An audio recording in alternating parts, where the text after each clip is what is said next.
আসসালামু আলাইকুম। আপনাদের সবাইকে স্বাগতম জানাচ্ছি বিবিসি বাংলার আন্তর্জাতিক সংবাদে। আপনাদের সঙ্গে আছি আমি রিম। প্রথমে সংবাদ শিরোনাম। সেই টাস্ক ফোর্স বন্ধ করে দিয়েছেন তুলসী গ্যাবার্ড। পশ্চিম তীরকে ইসরায়েলে সংযুক্তির বিরোধিতায় ট্রাম্প। ইসরায়েলি বোমায় বাষ্পে পরিণত হচ্ছে ফিলিস্তিনিরা। কলম্বিয়ার প্রেসিডেন্টকে হত্যা চেষ্টা, বাঁচলেন যেভাবে। দর্শক, এতক্ষণ শুনছিলেন সংবাদ শিরোনাম। এখন বিস্তারিত। আপনি যদি ইহুদিদের ধ্বংস চান তাহলে ভিডিওতে লাইক করে চ্যানেলটি অবশ্যই সাবস্ক্রাইব করে আমাদের পাশে থাকবেন। এখন বিস্তারিত। সেই টাস্ক ফোর্স বন্ধ করে দিয়েছেন তুলসী গ্যাবার্ড। গোয়েন্দা সংস্থাগুলোর মাঝে রাজনৈতিক প্রভাব দূর করার লক্ষ্য নিয়ে গঠিত টাস্কফোর্সটি বন্ধ করে দিয়েছে যুক্তরাষ্ট্র। বার্তা সংস্থা রয়টার্সকে বিষয়টি নিশ্চিত করেছেন মার্কিন জাতীয় গোয়েন্দা ডিএনআই বিভাগের প্রধান তুলসী গ্যাবার্ড। ডিরেক্টরস ইনিশিয়েটিভ গ্রুপ ডিগ নামের টাস্কফোর্সটি নিয়ে বিতর্ক চলছিল। ডেমোক্র্যাট দলের সিনেটর মার্ক ওয়ার্নার অভিযোগ করে বলেছিলেন, বিরোধীদের শায়েস্তা করার জন্যই গ্যাবার্ড নতুন টাস্কফোর্স গঠন করেছে।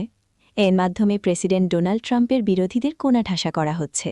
মঙ্গলবার 10 ফেব্রুয়ারি তাই সেই ফোর্সটি বন্ধ করে দেয় যুক্তরাষ্ট্র। গত বছর গঠিত এই ফোর্স নিয়ে বহু সমালোচনা হয়েছিল। গ্যাবার্ড এক বিবৃতিতে বলেন, তিনি ডিরেক্টরস ইনিশিয়েটিভস গ্রুপের ডিআইজি সদস্যদের তার সংস্থার অন্যত্র পুনর্বিন্যাস করেছেন। রয়টার্সকে তখন তিনি বিষয়টি নিশ্চিত করেছেন, তার আগে দুটি সূত্র গণমাধ্যমটিকে জানায় কথিত কিছু ভুল পদক্ষেপের পর ডিআইজি বন্ধ করার সিদ্ধান্ত নেওয়া হয়েছে। পশ্চিম তীরকে ইসরায়েলের সংযুক্তির বিরোধিতা। ফিলিস্তিনের অধিকৃত পশ্চিম তীরকে ইসরায়েলের সঙ্গে সংযুক্ত করে নেওয়ার পদক্ষেপের বিরোধিতা করছেন যুক্তরাষ্ট্রের প্রেসিডেন্ট ডোনাল্ড ট্রাম্প। মার্কিন প্রশাসনের এক কর্মকর্তা এ তথ্য জানিয়েছেন। খবর আল জাজিরার। সোমবার 9 ফেব্রুয়ারি সাংবাদিকদের কাছে পাঠানো হোয়াইট হাউসের এই কর্মকর্তার এক বিবৃতিতে বলা হয়, প্রেসিডেন্ট ট্রাম্প স্পষ্টভাবে বলেছেন তিনি পশ্চিম তীর ইসরায়েলের সঙ্গে জুড়ে নেওয়ার পক্ষে নন। একটি স্থিতিশীল পশ্চিম তীর ইসরায়েলকে নিরাপদ রাখে এবং ওই অঞ্চলের শান্তি বজায় রাখার জন্য এটি যুক্তরাষ্ট্র প্রশাসনের লক্ষ্যের সঙ্গে সামঞ্জস্যপূর্ণ। ইসরায়েলের অর্থমন্ত্রী বেজালেল স্মোট্রিচ এবং প্রতিরক্ষামন্ত্রী ইসরায়েল কাটস পশ্চিম তীরে ইসরায়েলের নিয়ন্ত্রণ বাড়ানোর নতুন পদক্ষেপ ঘোষণা করার পরদিন হোয়াইট হাউসের এই মন্তব্য এল। তবে হোয়াইট হাউসের কর্মকর্তার বিবৃতিতে ইসরায়েলের এই নতুন পদক্ষেপের সরাসরি নিন্দা জানানো হয়নি, এমনকি বিষয়টি উল্লেখও করা হয়নি।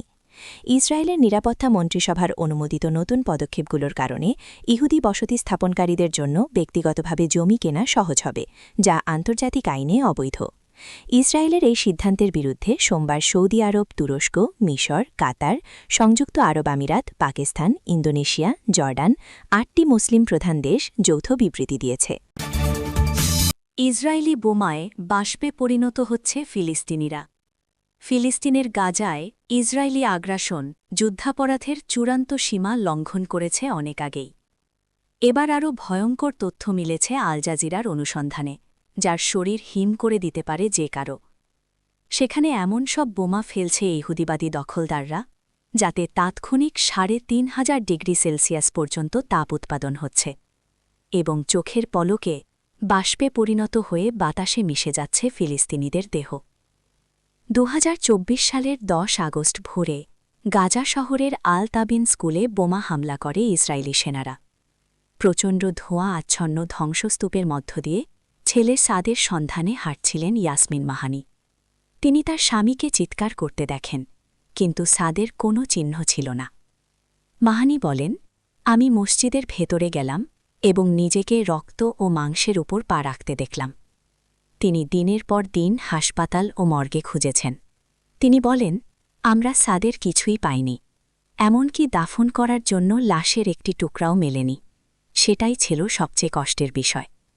হাজার হাজার ফিলিস্তিনির মধ্যে মাহানি একজন, যাদের প্রিয়জনরা গাজায় ইসরায়েলের এই আগ্রাসনে স্রেফ অদৃশ্য হয়ে গেছে। এই আগ্রাসনে এখন পর্যন্ত ৭২ সহস্রাধিক মানুষ নিহত হয়েছে। কলম্বিয়ার প্রেসিডেন্টকে হত্যা চেষ্টা, বাঁচলেন যেভাবে। 2 মেয়েকে সঙ্গে নিয়ে ভ্রমণের সময় হত্যাচেষ্টার হুমকিতে পড়েছিলেন কলম্বিয়ার প্রেসিডেন্ট গুস্তাভো পেত্রো। আশঙ্কা ছিল তার হেলিকপ্টারটি গুলি করে ধ্বংস করা হবে। এই কারণে তিনি মন্ত্রিসভার বৈঠকেও ঠিক সময়ে পৌঁছতে পারেননি। মঙ্গলবার 10 ফেব্রুয়ারি পেত্রো বলেন, আগের দিন কলম্বিয়ার ক্যারিবীয় উপকূলে একটি নির্ধারিত গন্তব্যে তার হেলিকপ্টার অবতরণ করতে পারেননি। তিনি বলেছেন, অজ্ঞাত ব্যক্তিরা গুলিবর্ষণ করবে বলে খবর ছিল। দেশটির সরকারি সম্প্রচার মাধ্যম রেডিও ন্যাশনাল ডে কলম্বিয়াকে পেত্রো বলেন, গতরাতে আমি অবতরণ করতে পারিনি, কারণ আমাকে জানানো হয়েছিল আমি আমার মেয়েদের সঙ্গে যে হেলিকপ্টারে ছিলাম সেটিতে গুলি চালানো হবে। যেখানে নামার কথা ছিল সেখানে তারা আলো পর্যন্ত জ্বালায়নি। কয়েক মাস ধরেই তিনি সতর্ক করে আসছিলেন মাদক পাচারকারীরা তাকে লক্ষ্য করে ষড়যন্ত্র করছে। উত্তরাঞ্চলের কর্দোবা বিভাগে মন্ত্রিসভার বৈঠকে বক্তব্য দিতে গিয়ে পরে তিনি বলেন, নিরাপত্তা হুমকির কারণে তাকে ভ্রমণ পরিকল্পনায় বড় পরিবর্তন আনতে হয়েছে।